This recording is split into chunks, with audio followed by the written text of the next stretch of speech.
Hello everyone, स्वागत है आप सभी का एक्सेल के इस नए वीडियो में। आज के इस वीडियो में हम डिस्कस करने वाले हैं पेशेंट बिलिंग पे। जी हाँ, पेशेंट बिलिंग पे। जैसे हम किसी हॉस्पिटल में वर्क करते हैं और वहाँ पे कुछ पेशेंट एडमिट होते हैं और डिस्चार्ज होते हैं, और आपको वर्क मिल रहा है कि जो भी पेशेंट यहाँ से एडमिट हो रहे हैं और जो भी डिस्चार्ज हो रहे हैं उनका data entry by default excel में कीजिए। जी हाँ, बाय डिफ़ॉल्ट एक्सेल में। अगर नॉर्मल यूजर आप हैं एक्सेल के तो हो सकता है आपको थोड़ा सा वर्क लगे, लेकिन अगर इस वीडियो को आप बिना स्किप किए हुए पूरा देखते हैं तो आई होप कि आपके लिए काम बहुत ही इजी हो जाएगा। तो वीडियो में लास्ट तक बने रहिएगा क्योंकि वीडियो बहुत ही यूजफुल और पावरफुल होने वाला है। जैसे कि आप देख सकते हैं हमारे पास में ये कुछ ऑप्शंस हैं। जैसे कि यहाँ पे मैंने कुछ फॉर्मेट्स, डेटा फॉर्मेट बना के ऑलरेडी प्रिपेयर करके रखा हुआ है, आप देख सकते हैं सामने। इसमें से हमारे पास सबसे पहले दिया हुआ है पेशेंट आईडी, जो कि सबसे ज़्यादा अनिवार्य होती है। आईडी इसलिए दी जाती है कि जो भी पेशेंट्स होते हैं एक दो नाम के, उनको खोजने में या और चीज़ों में दिक्कत ना हो।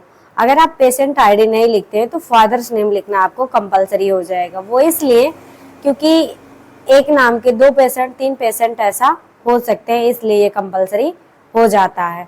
अभी यहाँ पे मैंने सिया नाम का एक पेशेंट ऐड किया है जो कि नॉर्मल वार्ड में है।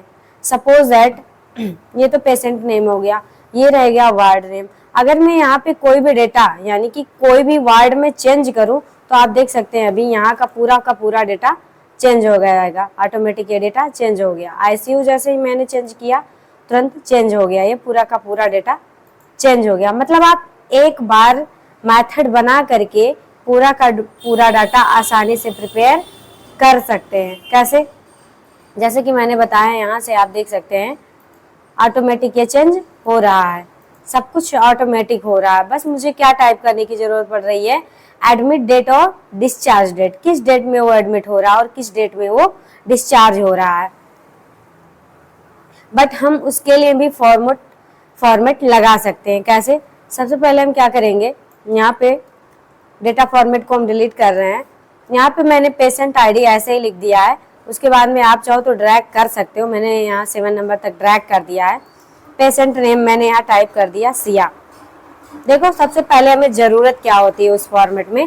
फॉर्मेट आपको पहले से पता होना चाहिए कि आपको फॉर्मेट ज़रूरत क्या क्या है। तो मेन टॉपिक हमारा जो होता है पेशेंट आईडी होता है, पेशेंट नेम होता है, उसके बाद में वार्ड टाइप होता है, मतलब किस वार्ड में पेशेंट हमारा एडमिट है, आईसीयू में है, नॉर्मल में है या सीसीयू में, किस में है।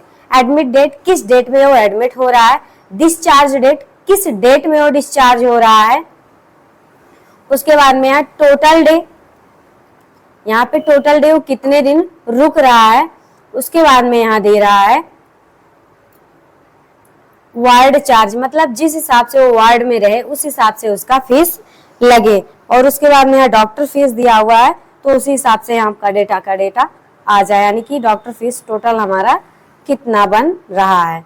तो सबसे पहले यहाँ पे मैंने टाइप कर दिया। अब मुझे वार्ड टाइप करना है। तो जब भी पेशेंट आएगा अगर हम बार बार टाइप करेंगे तो ऐसे में तो हमारा टाइम लॉस हो जाएगा, बहुत ज़्यादा टाइम। तो इसके लिए हमें करना क्या है कि जितने भी आपके मतलब सीट्स हों, यानी कि जितने भी रो कॉलम से डाटा को सिलेक्ट कर लेंगे। सिलेक्ट करने के बाद यहाँ आपको दिख रहा होगा एक डेटा का ऑप्शन, डाटा में जाएंगे तो यहाँ एक ऑप्शन मिलेगा डाटा वैलिडेशन का, और जैसे इस पे क्लिक करेंगे हमारा एक बॉक्स निकल के आएगा डाटा वैलिडेशन का। इसमें से हमें लिस्ट ले लेनी है और यहाँ पे हमें टाइप करना है जो भी आपके पास वर्ड अवेलेबल है। जैसे हमें आईसीयू है, कॉमा लगा के स्पेस लेंगे, सीसीयू है, कॉमा लगा के स्पेस लगाएंगे, नॉर्मल ले लेंगे, यानी कि जनरल भी ले सकते हो, आप टाइप कर सकते हो, नॉर्मल भी ले सकते हो। मैंने यहाँ पे नॉर्मल टाइप किया है। अभी आप देख सकते हैं कि यहाँ पे ये डेटा प्रिपेयर होकर के आ गया है। अब मैं यहाँ से कुछ भी उठाऊं तो आसानी से आ जाएगा, मतलब मुझे बार बार टाइप करने की जरूरत नहीं पड़ेगी, इससे हम बचत हो जाएंगे। अब हम चाहते हैं कि एडमिट डेट, यानी कि जिस डेट में मैं जैसे ही कैंडिडेट का नाम टाइप करूं, मतलब हम कुछ ऐसा मेथड चाहते हैं कि डेट भी ऑटोमेटेड हो जाए, यानी कि डेट भी ऑटोमेटेड हो जाए। तो इसके लिए हमें करना क्या होगा, सबसे पहले यहाँ पे हमें फाइल वाले ऑप्शंस में जाना होगा, यानी कि ऑफिस बटन में, और यहाँ एक्सेल का ऑप्शन दिया होगा। इसमें जैसे ही हम आएंगे यहाँ फॉर्मूले में आएंगे, एक इनेबल का ऑप्शन दिया होगा, यहाँ पे हम इसको इनेबल करते हुए ओके कर देंगे कुछ इस तरीके से। अब हमें फॉर्मूला लगाना है। फॉर्मूला क्या है कि मतलब अगर मैं इसमें कोई कैंडिडेट्स का नाम लिखूं, यानी कि किसी भी पेशेंट का नाम लिखूं, तो ऑटोमेटिक यहाँ पे डेटा एडमिट का आ जाए, मतलब किस डेट में एडमिट हुआ है। तो उसके लिए हमें करना क्या है, इक्वल लगाना है यहाँ पे और लिखना है इफ और लगाना है ब्रैकेट, और हम उठाएंगे। यहाँ पे लॉजिक क्या है कि अगर यहाँ पे पेशेंट नेम हो, अगर यहाँ पे पेशेंट नेम हो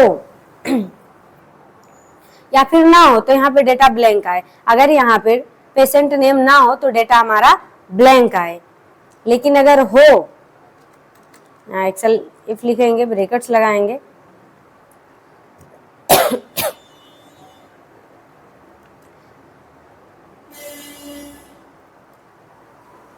इस बार में फिर से पूछ रहा है लॉजिक टेस्ट, तो यहाँ पे हमारा डेट लिख के आए, यानी कि अगर यहाँ पे पेशेंट नेम रहे तो यहाँ पे हमारा डेट लिख के आए। यहाँ इक्वल लगाएंगे हम, डबल इनवर्टेड कॉमा कॉमा, फिर से नाउ का फॉर्मूला चालू कर देंगे, ओपन और क्लोज ब्रैकेट, फिर से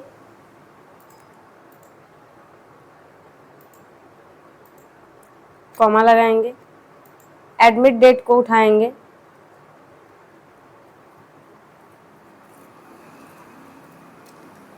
ब्रैकेट क्लोज करके,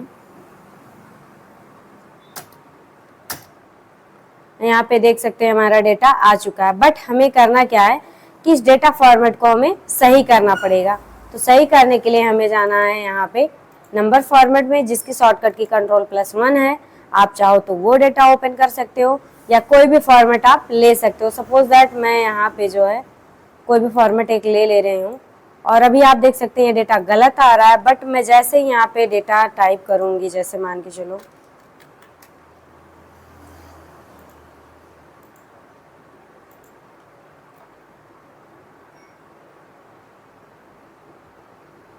एक बार हम फिर से बता दे रहे हैं आपको, सीधे से करना क्या, इक्वल लगाना है, इफ लिखना है। लॉजिक हमारा ये है कि अगर यहाँ पे डेटा हमारा लिख कर आए, यानी कि पेशेंट नेम रहे, तो यहाँ पे हमारा एडमिट डेट आ जाए। और लॉजिक दूसरा ये है कि अगर ये सेल ब्लैंक रहे तो ये एडमिट डेट भी ब्लैंक ही रहे। तो यहाँ पे करना क्या है, हमने उठाया है, उसके बाद में लेस देन ग्रेटर देन लगाएंगे, डबल इनवर्टेड कॉमा कॉमा लगाएंगे, फिर से इफ लिखेंगे, ब्रैकेट्स लगाएंगे, उसके बाद में लॉजिक टेस्ट यहाँ देंगे, यानी कि यहाँ पे हमारा डेट आए। तो यहाँ डेट के एडमिट डेट वाले कॉलम पे क्लिक करके हम डाउन की प्रेस कर देंगे ताकि वो सेल सेलेक्ट हो जाए। उसके बाद में हम इक्वल लगाएंगे, फिर डबल इनवर्टेड कॉमा देंगे, फिर कॉमा लगाएंगे, फिर यहाँ पे हम नाउ का फॉर्मूला चालू कर देंगे जैसे कि मैंने पिछली बार किया था। फिर यहाँ पे हम ब्रैकेट्स देंगे, उसके बाद में कॉमा, फिर से एडमिट डेट उठाएंगे हम यहाँ पे,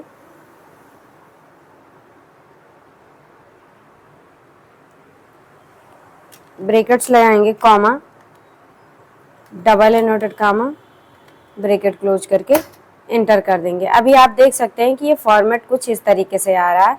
हम आपको फार्मूला जूम करके दिखा दे रहे हैं, आप देख सकते हैं फार्मूला क्या है। फार्मूला बहुत ज़्यादा बड़ा नहीं है, बट आपको बस समझना है। अभी जैसे ही मैं यहाँ पे डेटा हटा के टाइप करूँ एक बार फिर से कहीं पे भी,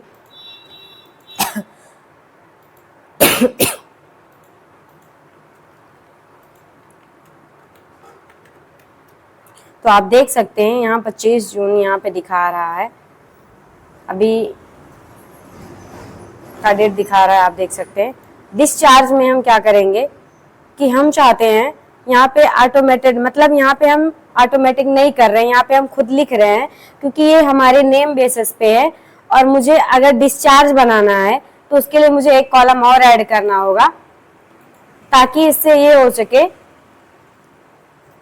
कि जब भी हमारा पेशेंट डिस्चार्ज होकर के जाए तो उस कैंडिडेट में वो टिक लग के चला जाए। यानी कि हम चाहते हैं कि पेशेंट जब भी डिस्चार्ज होकर के जाए तो उसमें टिक लग के चला जाए। तो एक कॉलम मैंने और इंसर्ट करा लिया है। इंसर्ट कराने के बाद सीधे से हम जाएंगे फॉन्ट वाले ऑप्शंस में, और यहाँ पे एक ऑप्शंस दिया हमारा बिल्डिंग्स का, तो हम सेम फॉन्ट चूज कर लेंगे।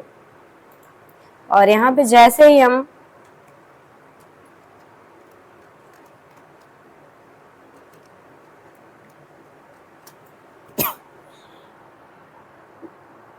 यहाँ फॉन्ट्स में हम बिंडिंग टू को फॉन्ट चूज कर लेंगे और जैसे ही कीबोर्ड से कैपिटल P प्रेस करेंगे टिक लग के आ जाएगा। अब हम चाहते हैं कि जब वो एडमिट हो तो उसका टाइम दे दें, तो यहाँ टाइम दे देगा, लेकिन जब वो जाए तो उसका जाने का टाइम दे दे, यानी कि ऑटोमेटेड हम यहाँ सब कुछ करने वाले हैं। तो हमने यहाँ जैसे ही टिक करेंगे, यानी कि मैं इस वैल्यू को अगर हटा दूं तो डिस्चार्ज डेट ना लिख के आए, लेकिन जैसे मैं इस पे टिक करूं यहाँ पे डिस्चार्ज डेट लिख के आ जाए। क्यों? क्योंकि कैंडिडेट अब हमारा जा रहा है, यानी कि हॉस्पिटल से डिस्चार्ज हो रहा है। तो सीधे से करना क्या है, आपको इक्वल लगाना है, यहाँ पे लिखना है इफ सेम फॉर्मूला हमारा है। इस बार हम उठाएंगे स्टेटस को, यानी कि इसको उठाएंगे कि जो कैंडिडेट हमारा, यानी कि जो भी पेशेंट हमारा निकल के जा रहा है उस वाली वैल्यू को। आप चाहो तो इसके ऊपर कुछ नाम दे सकते हो, स्टेटस वगैरह एक्सेट्रा। अभी के लिए हम खाली बता रहे हैं। सेम फॉर्मूला लगाएंगे, डबल इनवर्टेड कॉमा, कॉमा लगाएंगे, इफ लिखेंगे, हम ब्रैकेट्स लगाएंगे, फिर से हम यहाँ पे जो है डिस्चार्ज डेट उठाएंगे और यहाँ पे हम लिख देंगे डबल इनवर्टेड इक्वल लगाएंगे,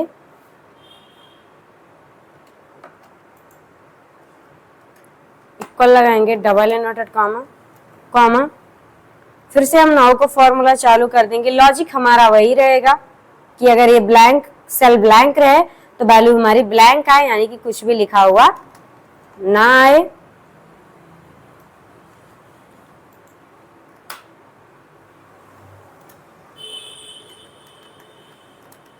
ब्रैकेट क्लोज करके इंटर कर देंगे।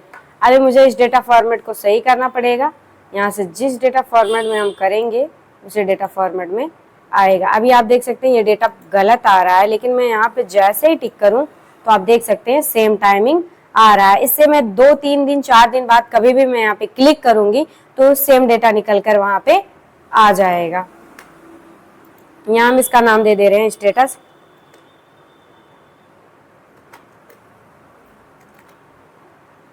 उसके बाद हम चाहते हैं कि यहाँ टोटल डे कितना बना है ये अगर हम निकालना चाहते हैं तो आप सीधे से क्या करेंगे, डिस्चार्ज से माइनस कर देंगे एडमिट। तो इस हिसाब से अगर देखा जाए तो एक भी दिन नहीं दिखाएगा, यानी कि 2-3-4 दिन कुछ भी नहीं दिखाएगा। बट हमें करना क्या है, जैसे अभी यहाँ पे दिखा रहा है 25 को एडमिट हुआ और 25 को ही डिस्चार्ज हो गया है, मतलब फिर भी वो एक दिन एडमिट है।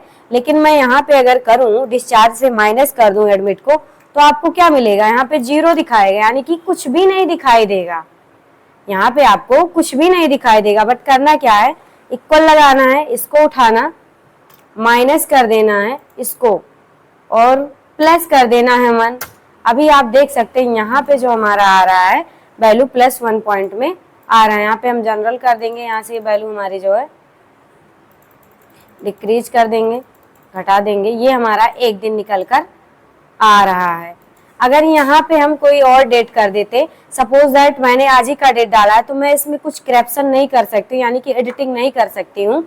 ये सिर्फ मैंने एक एग्जाम्पल्स के तौर पे बताया। आपको जो भी सही लगे आप अपने हिसाब से ऐड कर सकते हैं। मतलब अगर आप फॉर्मूला लगाना चाहते हैं तो फॉर्मूला लगाइए, और अगर आप टाइप करना चाहते हैं तो टाइप कीजिए। बट टाइप करने से बेटर ऑप्शन है कि आप फॉर्मूला लगाइए। क्यों? क्योंकि आपको जल्दी की जरूरत रहेगी और टाइमिंग की बचत की। तो सीधे से आप जैसे ही टिक करेंगे ये डेटा लिख के आएगा, अगर नहीं टिक करेंगे तो डेटा लिख कर नहीं आएगा। आप देख सकते हैं यहाँ पे डेटा हमारा कुछ इस तरीके से आ रहा है। एक बार हम इसको फिर से निकाल दे रहे हैं, इक्वल लगाएंगे, हम डिस्चार्ज को उठाएंगे, माइनस कर देंगे एडमिट को और प्लस कर देंगे 1 को, यानी कि हम एक दिन जिस दिन वो एडमिट हो रहा है उसको भी उठा रहे हैं और जिस दिन डिस्चार्ज हो रहा है वो भी उठा रहे हैं, और एक दिन एक्स्ट्रा उठा रहे हैं ताकि हमारा एक्चुअल डेट निकल कर आ जाए। अगर उस हिसाब से देखा जाए कि अगर वो पूरे दिन रहेगा तब भी मतलब वो एडमिट है, और अगर हम लेस करेंगे तो कुछ भी नहीं निकल के आएगा। उसके बाद हम चाहते हैं वार्ड चार्ज। अगर हम चाहते हैं कि जैसे ही मैं यहाँ पे वार्ड सिलेक्ट करूं उसका चार्ज ऑटोमेटिक निकल के आ जाए। जी हाँ, हम चाहते हैं कि जैसे ही मैं वार्ड सिलेक्ट करूं उसका यहाँ पे उसका मतलब प्राइस निकल के आ जाए कि मतलब उसका बेड चार्ज कितना लग रहा है, वार्ड चार्ज कितना लग रहा है। तो सीधी सी बात है, यहाँ हम इफ का फॉर्मूला अप्लाई करने वाले हैं। जी हाँ, इफ का फॉर्मूला, इक्वल लगाएंगे, इफ लिखेंगे, ब्रैकेट्स लगाएंगे। लॉजिक ये है कि अगर हमारा वार्ड यहाँ पे सी यू वाला रहे तो उसकी जो वैल्यू है यहाँ पे निकल के आए 5000। आप अपने हिसाब से प्राइस रख दीजिएगा, कॉमा, फिर से इफ लगाएंगे, ब्रैकेट्स लगाएंगे। फिर दूसरी लॉजिक ये है कि अगर यहाँ पे आईसीयू है तो उसका जो है यहाँ पे निकल के आए 3000, कॉमा, इफ लगाएंगे, ब्रैकेट्स लिखेंगे, फिर से सिलेक्ट करेंगे वार्ड टाइप को, उसके बाद में इक्वल देंगे, डबल इन्वर्टेड कॉमा में नॉर्मल लिखेंगे, कॉमा लगाएंगे और यहाँ पे कर देंगे 1500, डबल इन्वर्टेड कॉमा क्लोज,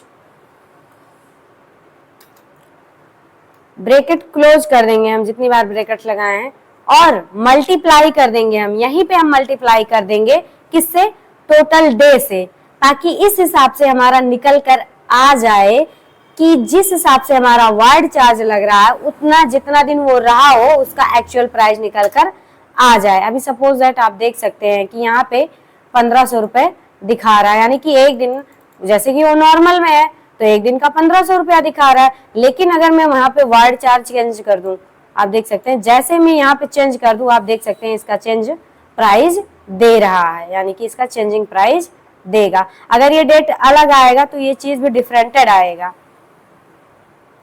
अगर यहाँ पे मैं चेंज कर दूं तो आप देख सकते हैं ये चीज चेंज आएगा। अब हमें करना क्या है, डॉक्टर फीस लिखना है, जितना भी रुपया लगता हो। लिखने के बाद हमें टोटल अमाउंट निकालना है, तो इक्वल लगाएंगे और वार्ड चार्ज को प्लस कर लेंगे किससे, डॉक्टर फीस से। ये हमारा निकल के आ जाएगा एक्चुअल फीस। अगर अच्छा आप सोच रहे होंगे 18 रुपए किस रुपए का दिखा रहा है, तो एक्चुअल में डेट डिफरेंटेड आ रहा है, तो यहाँ पे जो वैल्यू आ रही है वो भी डिफरेंटेड आ रही है, इस वजह से ऐसा देता है। बट अगर ये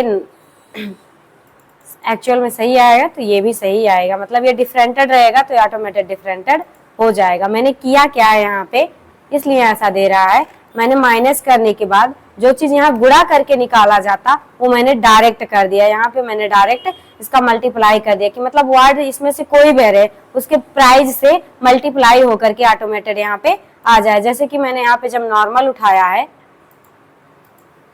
तो 1500 था, अभी आप देख सकते हैं यहाँ पे आपका एक्चुअल में दे रहा है। आई होप कि आपको वीडियो पसंद आई होगी। अगर वीडियो आपको पसंद आई हो तो चैनल को लाइक, सब्सक्राइब और कमेंट करना ना भूलें।